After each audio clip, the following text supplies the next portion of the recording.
L'automatisation a complètement transformé ma vie. En moins d'1 an, je suis passé de 0 à 100 000 € mensuels. Si on la compare avec le dropshipping en 2021, la création de chaîne YouTube Faceless est en pleine explosion et c'est l'une des meilleures activités à lancer à condition de passer à l'action dès maintenant. Avec l'intelligence artificielle, plus besoin d'un gros budget. Quelques euros à peine suffisent pour démarrer une chaîne, mais ce modèle économique n'est pas une formule magique. Il faudra vraiment vous retrousser les manches. Si tu n'es pas prêt à changer ta vie et à travailler dur, ce n'est sans doute pas fait pour toi. Alors il y a quelques jours, je suis tombé sur une nouvelle chaîne Faceless. Leurs vidéos de 20 minutes racontent des histoires vraies et font des millions de vues.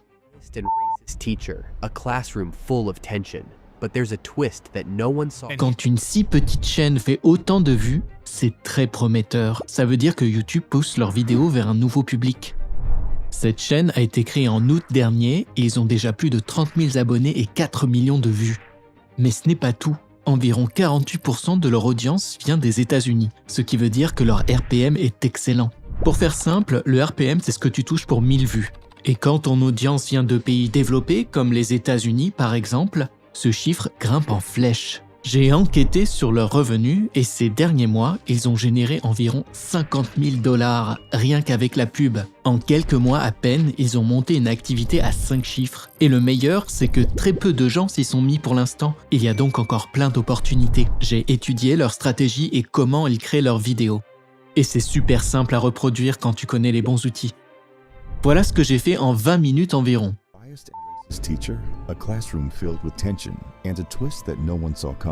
Comme tu peux le voir, c'est quasiment identique à leur vidéo. Du coup, je vais te montrer exactement comment j'ai fait.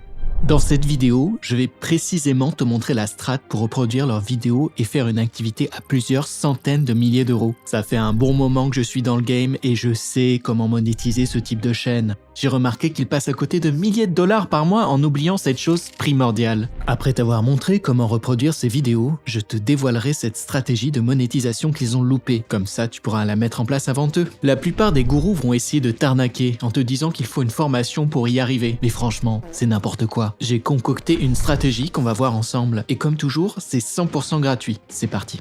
Tout commence par le script. C'est l'étape la plus importante après le sujet pour déterminer si ta vidéo va devenir virale ou pas. En général, je conseille d'écrire les scripts soi-même. Mais comme la vidéo qu'on va créer est vraiment longue, ce n'est pas l'idéal. Par contre, l'IA s'est vraiment améliorée récemment et il existe quelques sites gratuits qui écrivent de super bons scripts. Pour des longs scripts comme celui-là, utiliser l'IA te fait gagner un temps fou. J'utilise DupDup, qui a une fonction qui rend tout le processus hyper fluide. Si tu veux que ta vidéo devienne virale, la clé est de partir d'un concept qui a déjà fait ses preuves. Il suffit d'aller sur la chaîne de tes concurrents YouTube et de filtrer leurs vidéos par popularité. Regarde celle-là par exemple, elle a fait 3 millions de vues, donc clairement le script est bon. Copie le lien de la vidéo, va sur DupDup et crée-toi un compte. Ils offrent 3 jours d'essai gratuit pour tester. Une fois connecté, tu verras cette page d'accueil avec toutes leurs fonctionnalités. Maintenant, clique sur Transcription IA. Cet outil va transcrire la vidéo en quelques secondes, puis tu n'as qu'à coller le lien dans cette case. Comme on ne veut pas copier le script de quelqu'un d'autre, on va le réécrire en gardant exactement la même histoire. Et c'est là que DupDup devient redoutablement pratique. Tu vois le bouton « Réécrire » à droite ? En cliquant dessus, DupDup va réécrire tout le script. Il va créer une version unique qui garde exactement le même message que la vidéo virale. Comme c'est galère de travailler dans cette toute petite fenêtre, copie-colle le tout dans un document Google. Comme ça. Relis tout pour vérifier si ça tient la route et fais les modifs si besoin. Normalement, il n'y a pas d'erreur, mais mieux vaut vérifier quand même. Si on les avait écrits nous-mêmes, ça nous aurait pris au moins 1 ou 2 jours. Là, on l'a fait en quelques minutes avec DupDup. Même en sous-traitant, ça aurait pris beaucoup plus de temps. Maintenant qu'on a le script, il faut créer la voix off. Tu peux le faire toi-même si tu te sens chaud, mais franchement, l'IA est devenue tellement bonne qu'elle fera sûrement un meilleur boulot, sans parler du temps gagné. À mon sens, ElevenLabs est le meilleur logiciel de synthèse vocale, surtout avec leur outil méconnu Professional Voices, qui est pratiquement aussi bon qu'un humain. Je te jure que tu ne verras pas la différence avec une vraie voix. Ils ont un plan gratuit pour commencer, donc pas besoin de payer d'abonnement. Avant de coller le script, il faut trouver une bonne voix. Pour ça, va à droite, clique sur Voices, puis Library. Tu trouveras des centaines de voix préenregistrées. La chaîne dont je t'ai parlé utilise une voix masculine américaine qui marche super bien. Je vais faire pareil. D'abord, clique sur ce bouton et choisis l'anglais comme langue et l'accent américain. Mais pour avoir le résultat le plus réaliste, clique sur les 3 lignes à droite et filtre pour n'avoir que les voix professionnelles. De cette façon, tu n'auras que les voix de la meilleure qualité et les plus réalistes. Après quelques recherches, j'ai trouvé celle-ci qui sonne vraiment bien. Pour l'utiliser, clique sur Use à droite et elle sera automatiquement ajoutée à ta bibliothèque. Tu peux maintenant générer le script. Mais comme il fait environ 5000 mots, impossible de tout générer d'un coup. Eleven Labs ne peut pas générer autant de texte à la fois. À la place, génère 500 mots à la fois et télécharge chaque fichier séparément. Retourne sur le document du script et copie environ 500 mots. Reviens sur Eleven Labs, colle-les et clique sur Generate Speech. Une fois généré, clique en bas à droite pour télécharger. Répète exactement ce processus jusqu'à avoir généré tout le script. On assemblera tous les fichiers bientôt, mais d'abord, il faut créer les visuels. Si on regarde la vidéo dont je t'ai parlé, tous leurs visuels sont juste des images de personnages générés par IA, plutôt simple. Pour créer ces images, il nous faut d'abord une liste de tous les personnages de l'histoire. Soit tu lis tout toi-même, soit tu peux utiliser cette méthode beaucoup plus rapide. Alors, va sur ChatGPT et copie un prompt qui ressemble à ça. On lui explique qu'on a créé un script et qu'on veut une liste des personnages. En plus de ça, on lui demande une description détaillée de leur apparence dans un format adapté à Leonardo. Il va te demander le script, donc copie-le simplement dans ChatGPT. Une fois qu'il l'aura analysé, il te donnera la liste des personnages avec des prompts qu'on pourra utiliser pour générer les images. Dans le prompt, j'ai mentionné Leonardo, c'est le générateur d'images qu'on va utiliser. Il te donne des tokens gratuits tous les jours et ça devrait suffire pour que tu n'aies pas à prendre l'abonnement. Commence par aller sur Leonardo. Ensuite, clique sur le gros bouton au milieu qui dit « Image Creation ». Cette zone de texte, c'est là que tu mets le prompt et que tu génères les images. Tout ce que tu écris ici sera transformé en images. Commence par coller le premier prompt de ChatGPT. Tu n'as pas vraiment besoin de le modifier. Par contre, avant de générer, vérifie bien que les paramètres sont corrects. D'abord, règle le preset sur Cinematic Kino, ça rendra les images plus réalistes. La résolution doit être en 16/9, sinon les images ne rentreront pas bien dans l'écran. Pour finir, j'ai mis le nombre d'images sur 4, mais ça dépend du nombre de tokens que tu veux utiliser. Une fois tous ces réglages faits, clique sur Générer et attends quelques secondes que les images soient créées. Et comme tu peux le voir, le résultat est plutôt pas mal. Mais voilà le truc, il faut que toutes les autres images aient le même style que celle-ci, sinon ça n'a pas de sens. Pour ça, on va utiliser une de ces images comme référence, et Leonardo créera les autres dans le même style. D'abord, télécharge une de ces images sur ton ordi. Ensuite, clique sur le bouton en haut à gauche et choisis Style Reference. Upload l'image comme ça, et Leonardo créera les images dans le même style. À partir de là, continue de générer les prompts de ChatGPT. Maintenant qu'elles sont toutes générées, le résultat est vraiment top. Tu auras donc 4 images par personnage, ce qui devrait suffire. Mais je veux aussi te montrer comment pousser encore plus loin.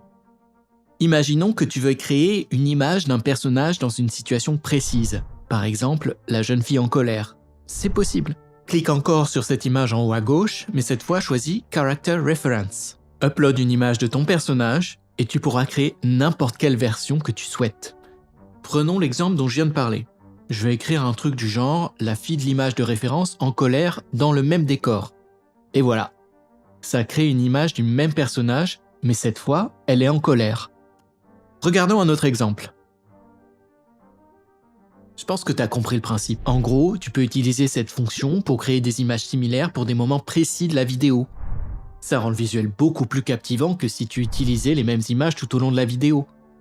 Maintenant qu'on a la voix off et les visuels, on va tout assembler. Mais avant de passer à l'étape suivante, il y a un truc important à savoir. Tu as sûrement entendu que YouTube ne monétise que les chaînes qui ont plus de 1000 abonnés et 4000 heures de visionnage. Sur YouTube, une chaîne met en moyenne 6 mois pour atteindre ses objectifs. Et c'est une sacrée barrière pour la plupart des chaînes qui débutent. Mais il y a quelques temps, j'ai trouvé un site qui propose des comptes YouTube prémonétisés qui ont atteint ces objectifs de façon loyal. En plus, il cible une audience occidentale, donc le RPM est bien plus élevé que pour des comptes d'autres régions du monde. En clair, avec l'un de ces comptes, tu commences à gagner de l'argent dès ta première publication. C'est super pratique parce que tu ne rates aucun revenu de tes premières vidéos. Donc voilà, si tu veux gagner du temps et t'éviter la galère de faire grandir ta chaîne pour atteindre ces critères, clique sur le lien dans la description. Il est temps que tu leur apprennes ce que tu fais de mieux. Je vois ce que tu veux dire. Tu as déjà pensé à faire un tuto de montage? Non, je pense pas que ça intéresse grand monde. Attends, si assez de gens commentent le GOAT, tu fais un tuto complet? Oui, pourquoi pas. Mais je veux voir au moins 1000 commentaires. Autrement, c'est pas la peine. Ça me prendrait plus de 2 mois pour faire une vidéo qui expliquerait chaque détail. C'est du délire. Si c'est vraiment ça qu'ils veulent, ils savent quoi faire. Retournons à la vidéo. Je passe des heures à monter chaque jour et je peux te dire que CapCut est clairement le meilleur logiciel gratuit. Il y a plein de ressources et de fonctionnalités et surtout, c'est gratuit. Donc pas besoin de payer des abonnements hors de prix. Commence par créer un nouveau projet et importe les fichiers de la voix off. Ajoute les fichiers en les glissant sur la timeline. Assure-toi seulement qu'ils sont dans le bon ordre. Après ça, upload les visuels et place-les un à un. Là, tu écoutes la voix off et tu ajoutes une image qui correspond le mieux.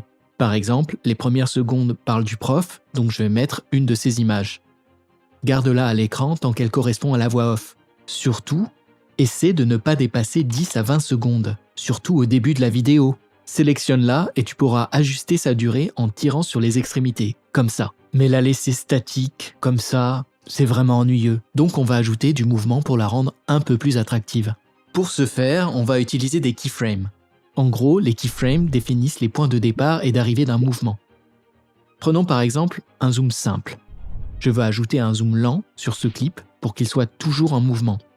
Pour ça, va à droite et clique sur la petite étoile où il y a écrit Scale. Tu vois, c'est réglé sur 100%. Maintenant, va à la fin du clip et règle sur 110%.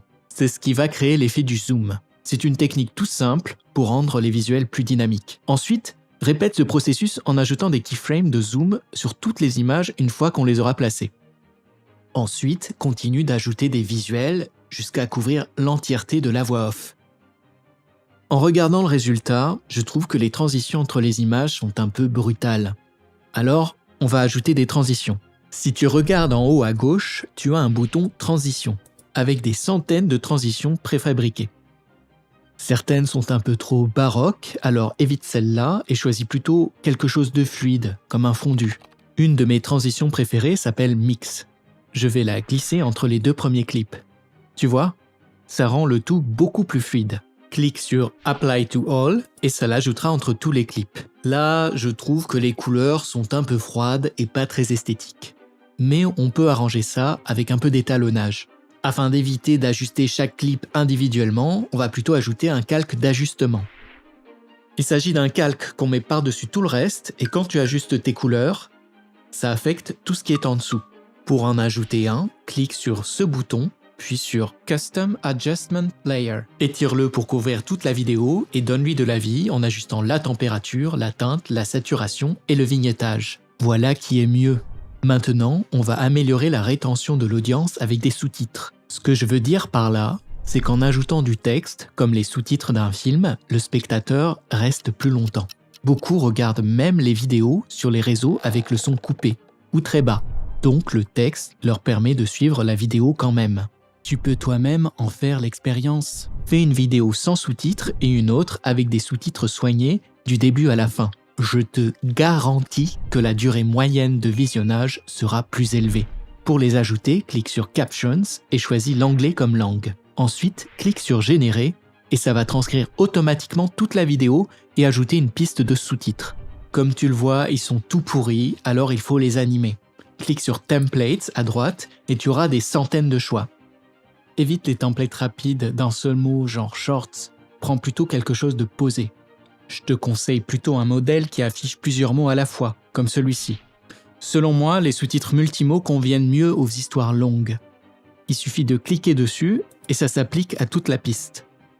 Pour personnaliser encore plus, clique sur Basic et fais les modifications nécessaires. Par exemple, je vais changer la police pour The Bold Font et foncer un peu le contour. Essaie de créer quelque chose qui te correspond et qui est unique à ta chaîne pour te démarquer de la concurrence. Maintenant qu'on a les sous-titres, on a quasiment fini la partie visuelle. Avant d'exporter la vidéo, il faut ajouter du sound design pour que le spectateur ressente ce qui se passe. D'abord, les SFX. Ils vont donner plus de vie à ta vidéo. Par exemple, au début de la vidéo, il y a une sonnerie d'école. Donc on va ajouter une alarme scolaire. Quoi? Je dois chercher tous ces effets sonores un par un sur Internet? Eh oui, malheureusement, la plupart des gens cherchent sur YouTube. Mais c'est super long. Et souvent, tu ne trouves même pas ce que tu cherches.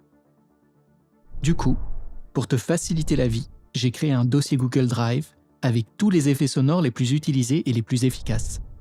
Alors, si ça t'intéresse, tu trouveras le lien dans la description. Je vais le mettre gratuit pour que tout le monde puisse y avoir accès et qu'on gagne du temps. La deuxième partie du sound design, c'est la musique qui va donner l'ambiance générale de ta vidéo.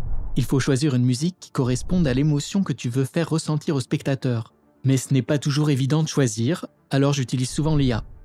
Tu vas demander à ChatGPT de te suggérer une liste de musiques qui va rendre ta vidéo la plus captivante possible. Il va te donner une liste de morceaux à choisir, mais attention, ne va pas chercher directement sur YouTube pour les prendre, parce qu'ils sont sûrement protégés par des droits d'auteur et tu risques de te prendre un strike. Utilise plutôt des sites de musique libre de droit comme Pixabay et fais ta recherche là-bas. Tu auras plein de morceaux gratuits à utiliser. Comme les vidéos sont longues, je te conseille de prendre au moins 3 à 5 morceaux différents et de varier. Et n'oublie pas de penser à l'histoire de ta vidéo. Quelle émotion tu veux transmettre? Si tu gardes bien ça en tête quand tu cherches ta musique, le résultat n'en sera que meilleur. Une fois les morceaux téléchargés, retourne sur CapCut et commence à les ajouter sur la timeline. J'aime bien faire un petit fade-in en tirant ce petit cercle de quelques centimètres vers la droite. Et évidemment, baisse le volume, sinon la vidéo sera impossible à regarder. En général, moins 20 dB ça marche bien, mais il n'y a pas de règle absolue. Écoute ce qui sonne le mieux pour chaque morceau. Continue comme ça jusqu'à avoir de la musique sur toute la vidéo. Et voilà, on a le résultat final. Clique sur le bouton bleu en haut à droite et règle les FPS sur 60 et la résolution sur 1080p.